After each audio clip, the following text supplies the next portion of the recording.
Hey everyone, welcome to my brand spanking new YouTube channel. Okay, so let's just hop right into it. So for this video, I'm going to be showing you guys how I made this beautiful monochrome balloon garland. I've been wanting to do this little trend for so long. I don't even know if I can still call it a trend, but when I seen it the first time, I was like, oh my gosh, that looks kind of cute. I'm gonna have to try that. So here you can see that I did full black. I didn't really want to do black if I'm completely honest, but I ended up purchasing the wallpaper first, so I had to get something to match the wallpaper. I decided I was either going to do white or black, and I went ahead and went forward with the black color.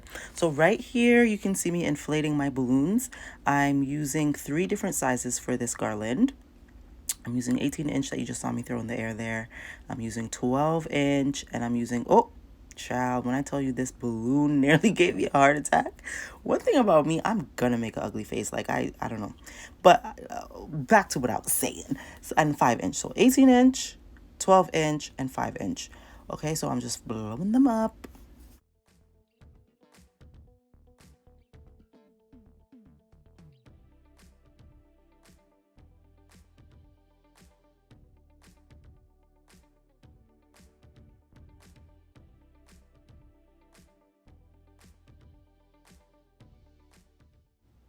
All right, so right here I do a quick little demo on how I make my clusters. So I take 2 balloons, I tie them up and create a dupe.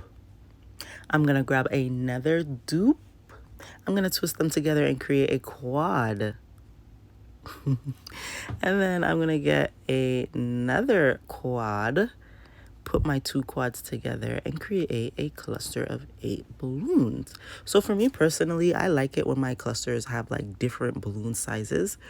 So like for instance, this one has 18 inches. I put a couple 12 inches, maybe 9, so forth. Honestly, I don't do it that way all the time, but that is one way to make your garland look a little bit more, you know, have a little bit more character. It kind of looks better when all the balloons are different sizes as opposed to having too many of one size, you know? So as you can see here, I'm just continuing to make the clusters.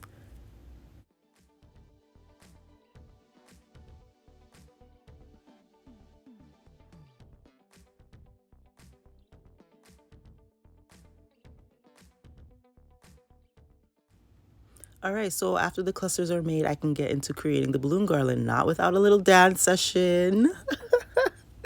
Can you tell I'm having fun doing this? Okay, so I like to create my balloon garlands by tying the necks together. That is going to be my go-to technique in putting my garland together. There are different methods that you can do, of course. Some people use fishing line. Some people use 260Q balloons.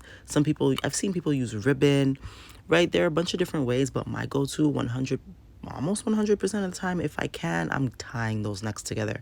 I do that because you see how like firm, like how stiff that garland is, how together it is. I mean, you can get that same result with other methods, but to me, I don't know, the tying of the necks just looks better. It makes the garland look tighter. The balloons are nice and tight, you know, close together, bubbly, nice. Yeah, I'm just gonna use that method.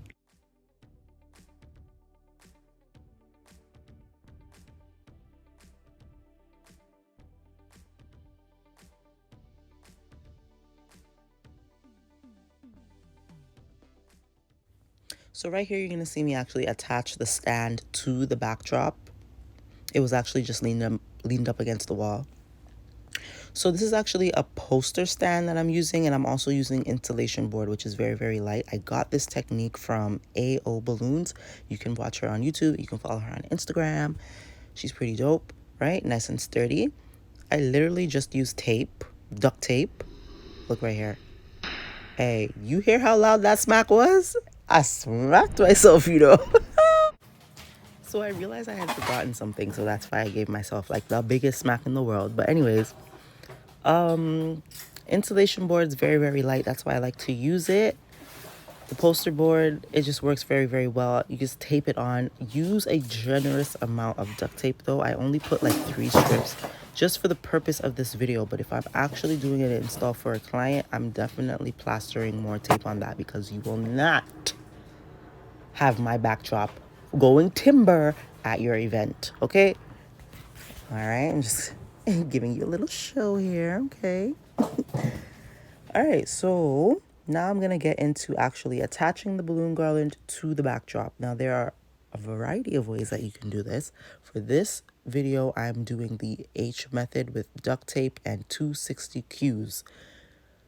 I know for like newbies, maybe you don't know what I'm talking about, but I can definitely like in the future go into that a little bit more in depth, along with like other techniques that you can use. Definitely down the road, those videos are going to be rolling out for sure.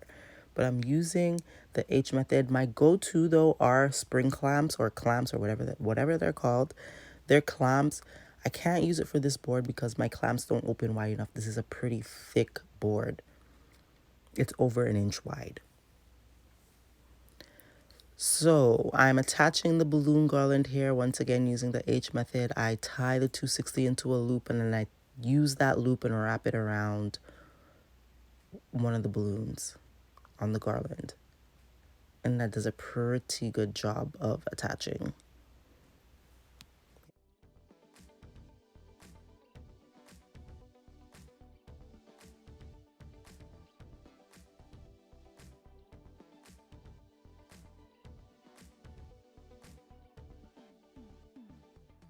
So this is like one of my favorite parts. It's the most stressful part and my most favorite part at the same time. And now I'm going to add the clusters to the garland.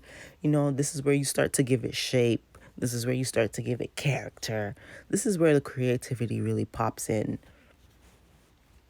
This process, like this part of the process is where I'd be like, okay, I'm going to put a chunk of this color over here. I'm going to put a chunk of that color over there. Okay, there needs to be a little bit more in this color over here. Now it's just all black. So really the focus now becomes the shape and the sizes as opposed to the color. Okay, so originally I was gonna do one backdrop, but I'm just like, no, I want it to be a little bit more, you know, I want something to pop a little bit more. So I decided to add a second backdrop, a second board here. I'm using some styrofoam board that I have left over. I don't know what got into me, but honey, I decided I was gonna freehand it. And it actually didn't come out that bad. The top there was pointy that first time, so I had to like cut off some of that top, get that curve right. And really, it didn't come out that bad. Would I do this for a client? Maybe not. Would I use this board as well? This little styrofoam, very, very easy to break, by the way. No, I won't. I don't recommend it. But again, just for the purpose of this video, I decided to use it. And I had some extra wallpaper, of course, that I went ahead and applied.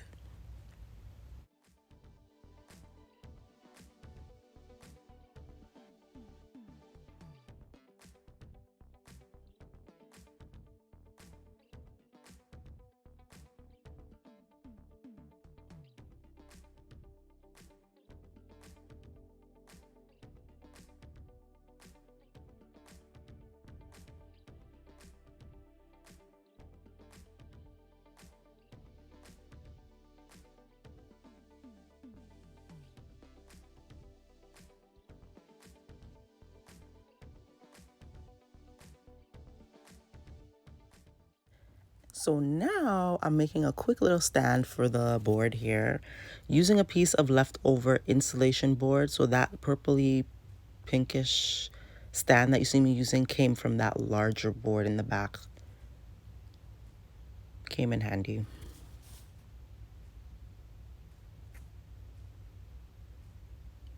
And again, I don't think I would actually do this for a client. Like, it wasn't sturdy enough at all. Maybe I could get away with it, but honestly, you don't know what's going to happen at these people's events. And again, my backdrop will not go timber, okay? My backdrop will not fall apart. I will not have it, not on my watch. No. I mean, let's be real. Anything can happen. Anything can happen. Something might fall. Balloons are gonna pop. All of that, but you definitely do want to put forth that effort into making sure that you're creating a sturdy setup. And that board that you just saw me make was not sturdy at all. I'm just doing this for the video, something quick for the video. Like I could, but I would have to like make it a lot more sturdier. I could use the same materials that you see me use, especially because I use the wallpaper. So even if the foam board was to snap, the wallpaper would be holding it in place, right? Because it's acting like tape. But I don't recommend it. So here I'm inflating some more balloons. These are the 5 inches. This now has to be my least favorite part. Inflating the 5-inch balloons, I think, are my least favorite part of creating the garland. But I very much so enjoy adding them to the garland. But inflating those bad boys, they're not hard. It's just time consuming. So from my beginnings in this whole balloon styling thing, I've tried so many different methods in attaching the 5 inches to the garland. I started off using hot gun. I've used glue dots. I've used double-sided tape. I've tied the 5 inches. I've tied the necks of the 5 inches. But right now, my favorite method is the elastic man method. Oh, and the 260Q. The 260, tying the balloons, tying a cluster of 5 inches to each end of the 260. That was also my favorite before I started using the elastic method. The 260Q method is really, really good as well. It's just time consuming, tying those clusters to both ends. That's all. It's a good method. It's just time consuming. So I feel like the elastic band method is just a little bit more faster. A lot more faster.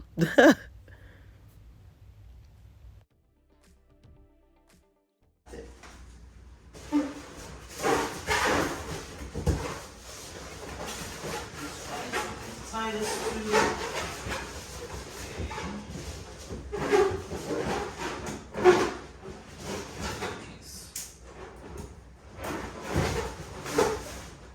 Ooh, that's set in there so perfectly. Isn't that so much better? You see that one? You see what one balloon can do?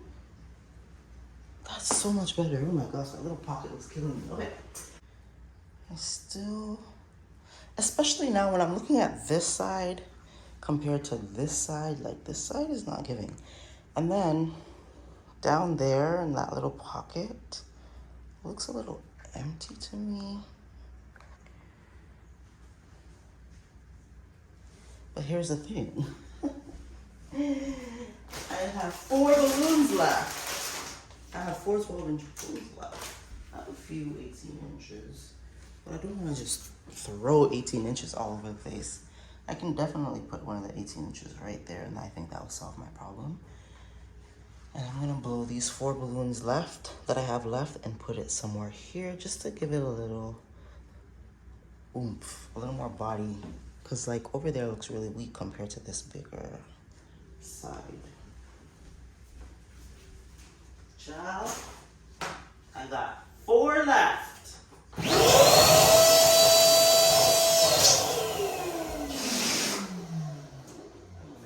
Make me harder. Make me harder. Make me harder. Make me sweat. Make me harder. Okay. I have a gap there. Don't worry. Now I have that little gap. Y'all see that little gap, or can it run? Actually, yeah. Since I twisted, it looks a little bit. All right, so, I'm just doing the last touches, filling in little pockets, filling in little holes, adding a little more detail where I see fit, and so forth and so on. You know how it goes. So yes, it was actually very, very gloomy outside. The room was actually very, very dark. The camera made it look like it was a lot brighter, but in actuality, it was so dark in that room. And then the rain held up, and I was able to actually take this outside. And I can show you how I did that. I can show you how I did that maybe later down the road. But yeah, here it is. Here's the finished product. Now, because I transferred it from inside to outside, the shape does look a wee bit different. But overall, it's pretty much the same setup. I couldn't take the pictures in the room. It was too dark. and it would have just been a whole waste. So I had to take it outside where it was nice and bright and get some better pictures for you guys, and of course to post on my Instagram, like duh. But yeah, here it is. My beautiful little monochrome setup. I really enjoyed, as you saw, I really enjoyed creating this, and I look forward to making many more.